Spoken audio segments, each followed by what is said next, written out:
Wow. How's it going, Phoenix?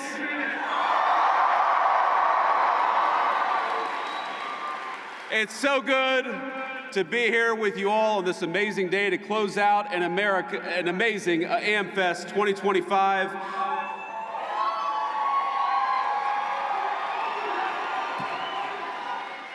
What an amazing crowd all of you are, and I have to admit, today solved one of the great insecurities that I had.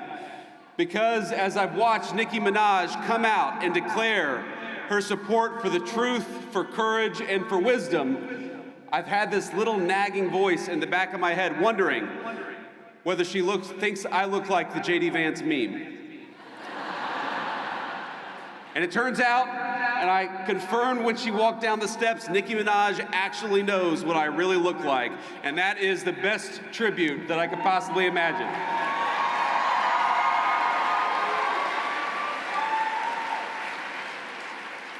I have to start off with a note of gratitude. Erica, I cannot thank you enough for your strength, your grace, and your kind words of support for this administration and for me personally.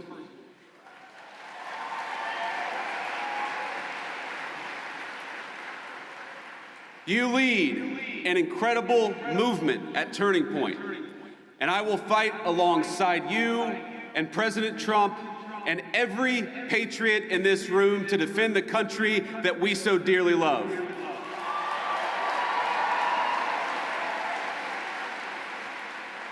And when I say that I'm going to fight alongside of you, I mean all of you, each and every one.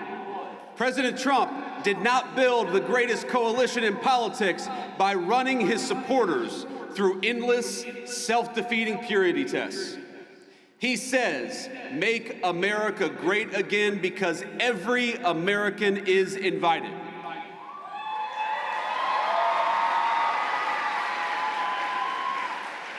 We don't care if you're white or black, rich or poor, young or old, rural or urban, controversial or a little bit boring, or somewhere in between. People of every faith come to our banner because they know that the America First movement will make their lives better, and they also know that the Democrats don't care about anything other than maybe transing their kids. So if you love America, if you want all of us to be richer, stronger, safer, and prouder, you have a home on this team.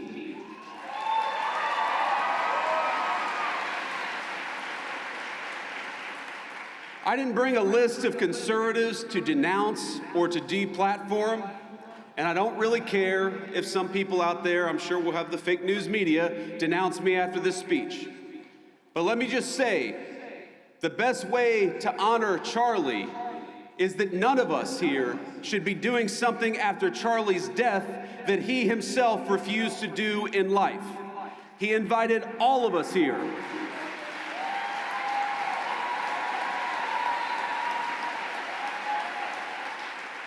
Charlie invited all of us here for a reason, because he believed that each of us, all of us, had something worth saying, and he trusted all of you to make your own judgment. And we have far more important work to do than canceling each other. We have got to build, and President Donald Trump is a builder.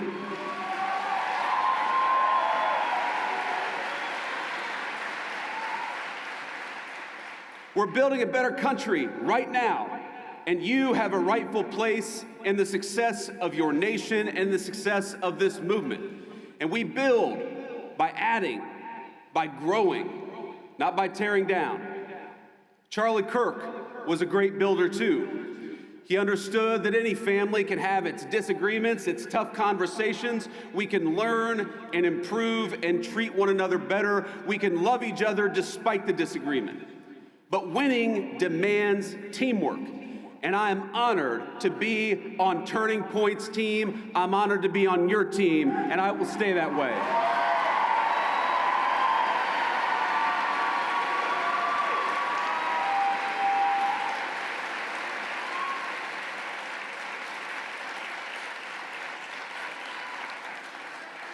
There's still so much important work to do, my friends. We're barely a year into this administration, not even a year into the administration.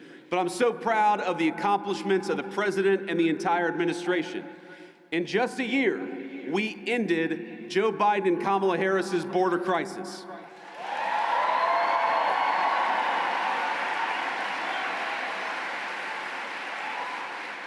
December marks 7 months straight of zero releases at the southern border.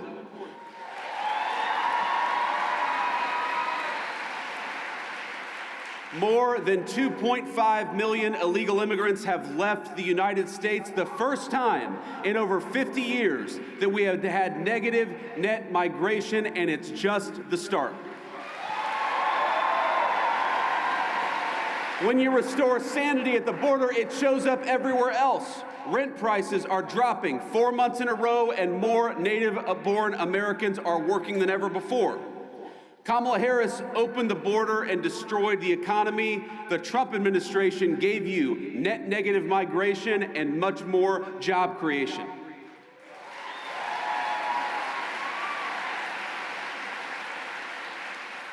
Real wages are finally growing. Inflation is half of what it was under Democrats. Gas prices are their lowest in years. And we have finally made it clear that in the United States, we believe in hard work and merit. Unlike the left, we stand against treating anybody, and I love what Nikki said about this. We don't treat anybody different because of their race or their sex.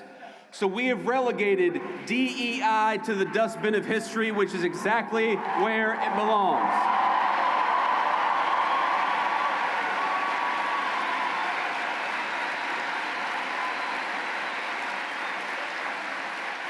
In the United States of America, you don't have to apologize for being white anymore.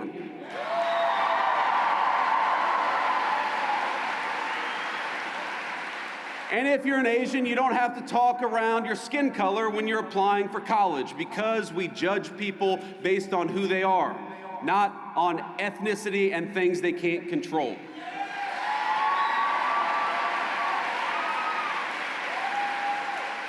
We don't persecute you for being male, for being straight, for being gay, for being anything. The only thing that we demand is that you be a great American patriot, and if you're that, you are very much on our team.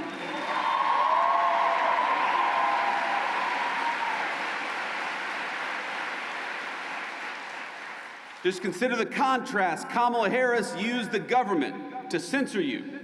We're using, in the Trump administration, the government to protect your free speech, whether it's on college campuses or in the digital marketplace of ideas.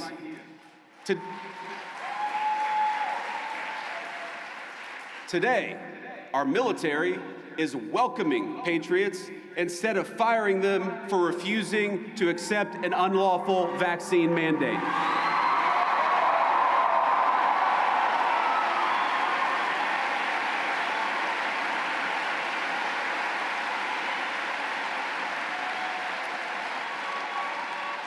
And to honor Charlie, but also to honor all of you, we're working to end the scourge of left-wing violence in the United States of America.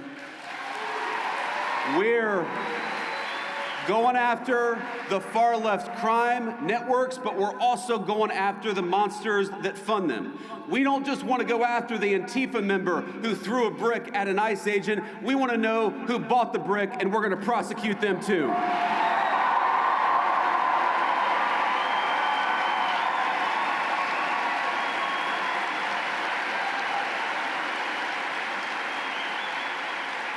We're making America healthy again with our great HHS Secretary, Bobby Kennedy.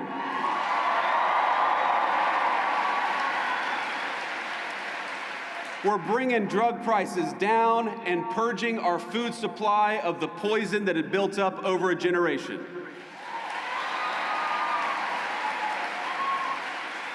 But my friends, there is so much more to be done.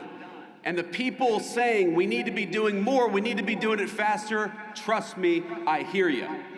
Greatness awaits every single one of you in the America First movement we are building together, but we need your help to get there. Do you want more prosecutions? Great. So do we. Donald Trump and I have a list of better judges and prosecutors to enact swifter justice. So join us in the fight against the stupid Senate rules to stand in their way.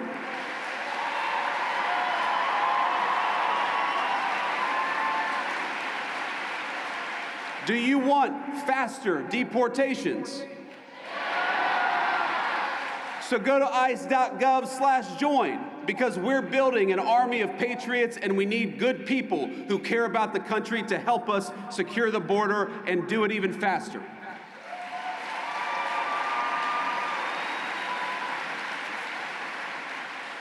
Do you want rents to keep dropping and wages to keep rising as they have over the last few months?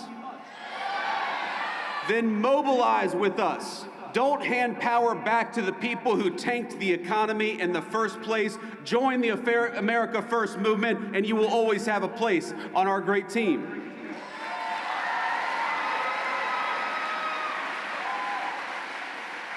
Next month will be the official one-year anniversary of the Trump administration, and I am damn proud of our record so far.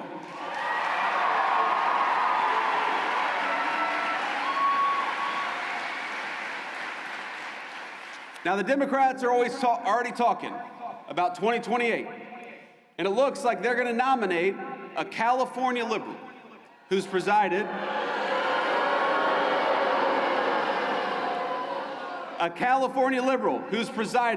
over rolling blackouts, open borders, and unchecked violent gangs. They're just trying to settle on whether it's going to be Gavin Newsom or Kamala Harris.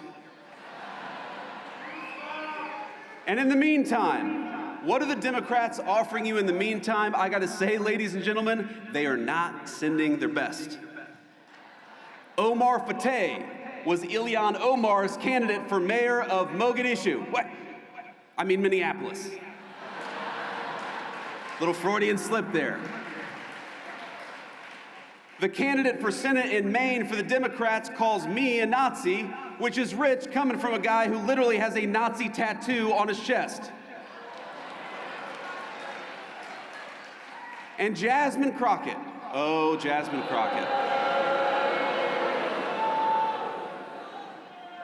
The record speaks for itself.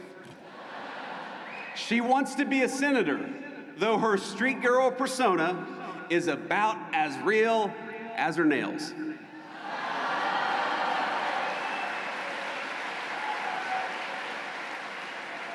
But ask yourself, what do all of these people have in common? And the unfortunate answer is they are puppets. They don't actually matter. They are cogs in a machine that wants to make you poorer, that wants to make you less powerful, and wants to make you less safe in the country your ancestors built.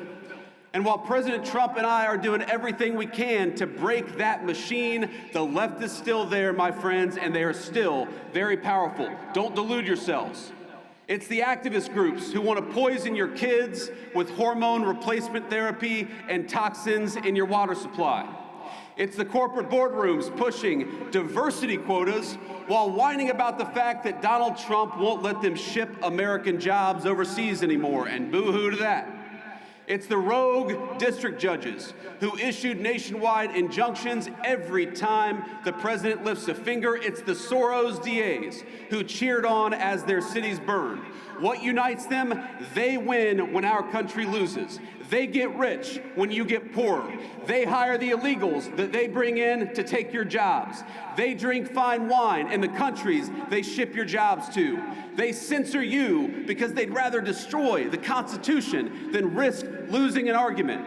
They bring in millions of voters because they know they can't win the argument with the people who are already here. And you know what else unites them? We are going to kick their ass next November and every year after that.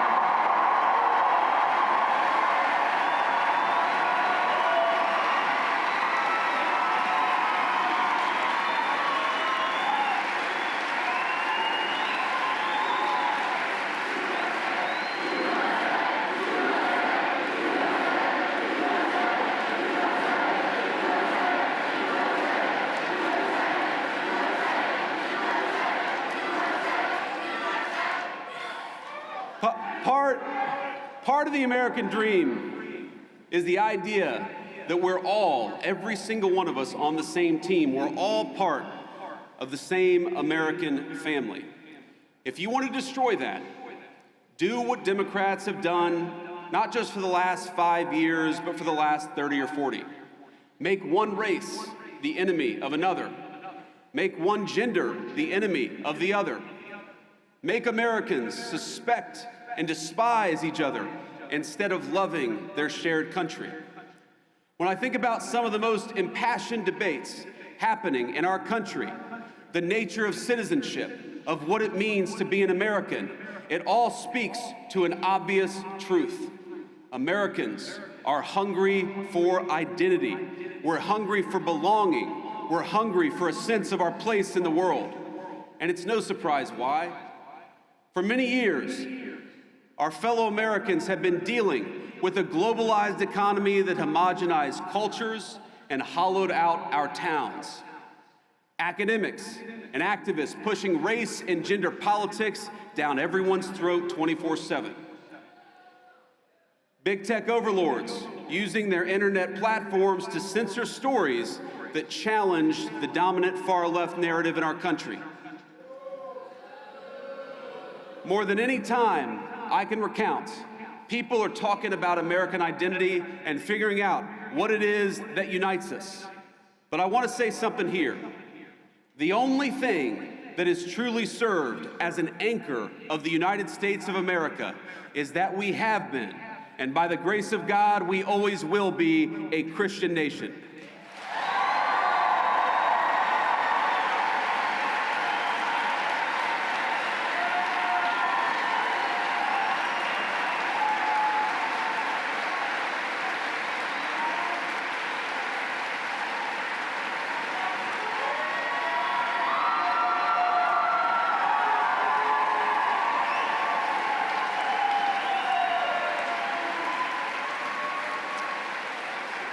Now, I want to be explicit because, of course, the fake news media will twist everything that I say.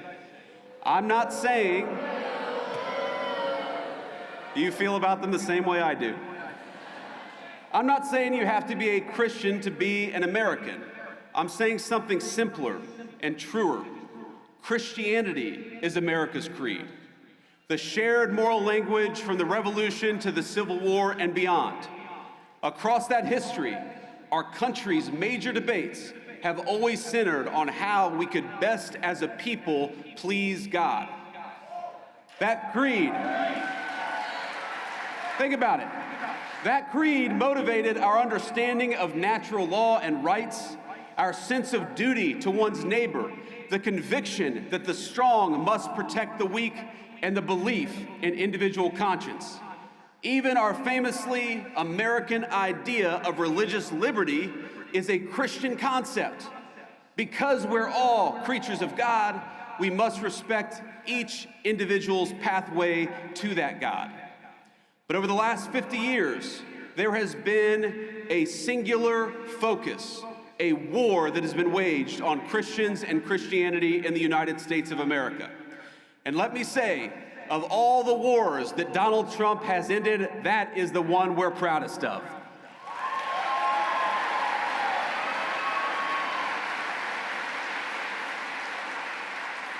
For decades, the left has labored to push Christianity out of national life. They've kicked it out of the schools, out of the workplace, out of the fundamental parts of the public square. Freedom of religion transformed into freedom from religion. And in a public square devoid of God, we got a vacuum. And the ideas that filled that void preyed on the very worst of human nature rather than uplifting it. They told us not that we were children of God, but children of this or that identity group. They replaced God's beautiful design for the family that men and women could rely on and turn to one another, with the idea that men could turn into women so long as they brought the right bunch of pills from Big Pharma. They had all the religious fervor of a zealous convert without any of the grace or forgiveness of a true Christian. Scripture tells us, "By your fruits ye shall know them." And we might ask, what are the fruits of these people and their principles? And the answer is a man named Tyler Robinson who killed my friend.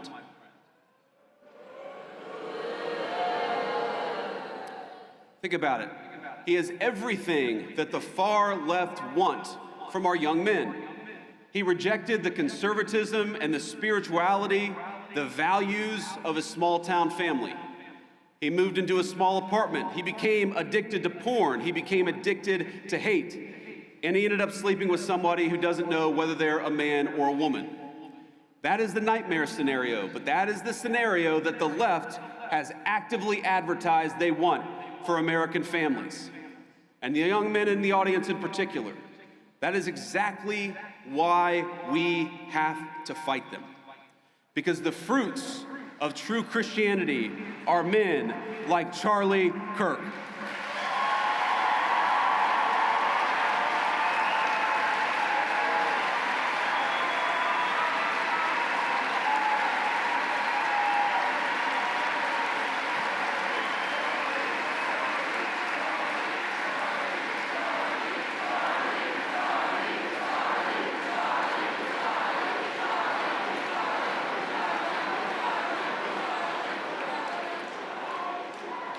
The fruits of true Christianity are good husbands, patient fathers, builders of great things, and slayers of dragons. And yes, men who are willing to die for a principle if that's what God asks them to do.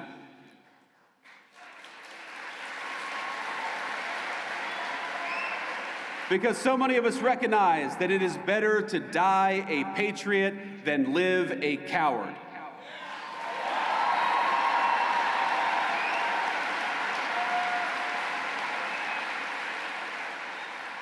I'm going to tell you something I haven't talked about publicly before, but in the days after Charlie's death, I struggled a great deal. I'm sure many of you did too. I remember watching every video of the assassination, looking for clues, trying to understand what happened. I'd try to hide my friend and that terrible bullet hitting him, but I would try to look around. I stayed up all night for many nights in a row, researching every conspiracy theory, going down every rabbit hole. When my lovely wife, Usha, told me to come to bed, I told her I owed it to Charlie to try to uncover every stone, and so that's what I tried to do. I remember I was consumed by this fear that Charlie's death wouldn't just deprive a family of their husband or of a good father, but that it would deny our movement of a great unifier of people and a great doer of great deeds. It's the only time I can remember my wife ever telling me that she was really worried about me. She told me it many times. But what saved me was not lying to myself, but accepting the reality of the fight that we're in. Charlie's death was an immense loss, an irreplaceable loss. We got kicked in the teeth, my friends, and there's no sugarcoating it or pretending that it didn't happen. We need to accept that. And what saved me was realizing that the story of the Christian faith, like the story of these United States of America, is one of immense loss followed by even bigger victory. It's a story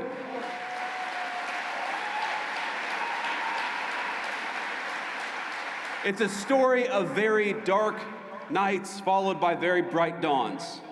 What saved me was remembering the inherent goodness of God and that His grace overflows when we least expect it. Not long ago, I spent time at a Christian men's ministry just a couple of weeks ago. And here's what they do. They take men who struggle with addiction or homelessness and they help them get back on their feet. They feed them, they clothe them, they give them shelter and financial advice. They live out the very best part of Christ's commission. Now afterwards, I had lunch with 4 of these men. It was a couple of white guys, a Hispanic guy, and a black man. They had all struggled in their unique ways. Some had lost contact with their family, some of them for a very long time. Others were desperate to rebuild relationships with their kids so that they could see them on Christmas. But all of them were back on their feet. And what saved them? It wasn't racial commonality or grievance. It wasn't some philosophical jargon. It wasn't a DEI prep course, and it wasn't a welfare check. It was the fact that a carpenter died 2,000 years ago and changed the world in the process.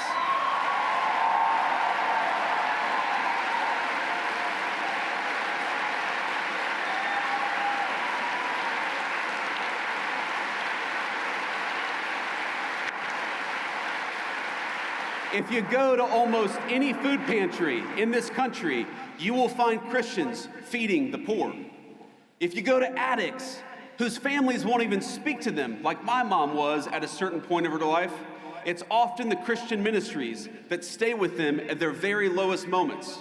You'll find Christians sitting patiently beside hospice beds and in recovery rooms and in all the places of the world where people have given up on other people. And this is the moral truth we strive to center in our work in the Trump administration and in this great movement of ours. A true Christian politics, it cannot just be about the protection of the unborn or the promotion of the family, as important as those things absolutely are. It must be at the heart of our full understanding of government. Why do we penalize corporations that ship American jobs overseas? Because we believe in the inherent dignity of human work and every person who works a good job in this country. Why have we worked without the help of Congress to restrict H-1B visas, for example? Because we believe it is wrong for companies to bypass American labor just to go for cheaper options in the third world.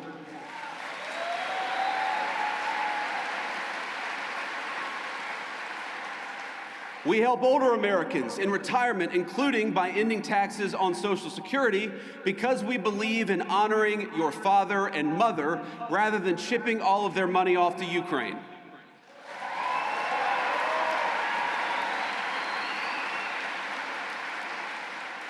We believe in taking care of the poor, which is why we have Medicaid, so that the least among us can afford their prescriptions or to take their kids to see a doctor. And it's why we are outraged at the injustice of Tim Walz allowing Somalian immigrants to defraud that program to the tune of billions of dollars. It ought to go to Americans, because that's who it's there for.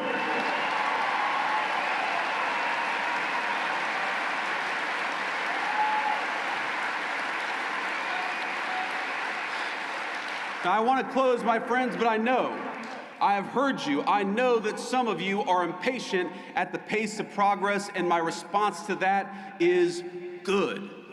Be impatient.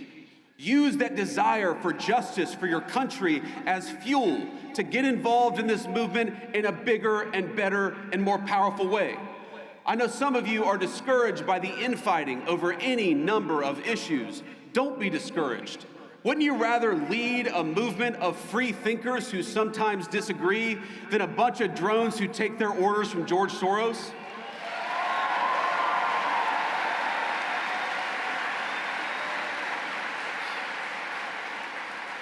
And I know many of you miss our dear friend Charlie Kirk. So do I. I miss his optimism. I miss his energy. I miss the phone calls where we'd strategize about how to get this or that GOP congressman to get off their ass and do something. But most of all, I miss Charlie's wisdom. I miss his reminder that politics is not a dress rehearsal or a game. We are making decisions that will save our country and give the American people a shot at their dreams again. If you miss Charlie Kirk, do you promise to fight what he died for? Do you promise to take the country back from the people who took his life? Do you promise to help defeat the radicals who cheered his death? Do you promise to honor his memory by having faith in the God he loved? My friends, commit to these things, and I promise you victory. I promise you closed borders and safe communities. I promise you good jobs and a dignified life.